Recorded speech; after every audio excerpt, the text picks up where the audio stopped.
સોમપુરા બ્રહ્મ સમાજનું આપ સૌને એક હાર્દિક જાહેર આમંત્રણ છે. આપ સૌને વૈશાખ સુદ પાંચમનો દિવસ એટલે 2/5/2025 ભગવાન સોમનાથ મહાદેવ આપણા આ વિસ્તારનું એ જેમ કે જે વિસ્તાર જેનાથી ઓળખાય છે એવા સોમનાથ દાદાનો સ્થાપના દિવસ છે. છેલ્લા 2 વર્ષથી તીર્થ પુરોહિત સોમપુરા બ્રહ્મ સમાજ એને ઉજવે છે.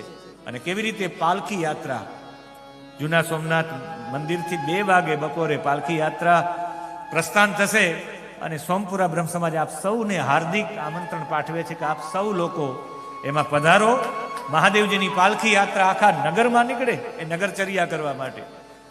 તો મહાદેવજી ઉપર જે ધારણ કરવામાં આવેલા આભૂષણો સાથે મહાદેવજી નગરચર્યામાં નીકળે. મહાદેવજીની પાલખીમાં પાલખી ઉપાડવાનો જેમને પણ ભાગીદાર બનવું હોય, એ શ્રેયનો એ પુણ્યના ભાગીદાર બનવું હોય તો એ બધા એમાં પ્રવેશ કરે.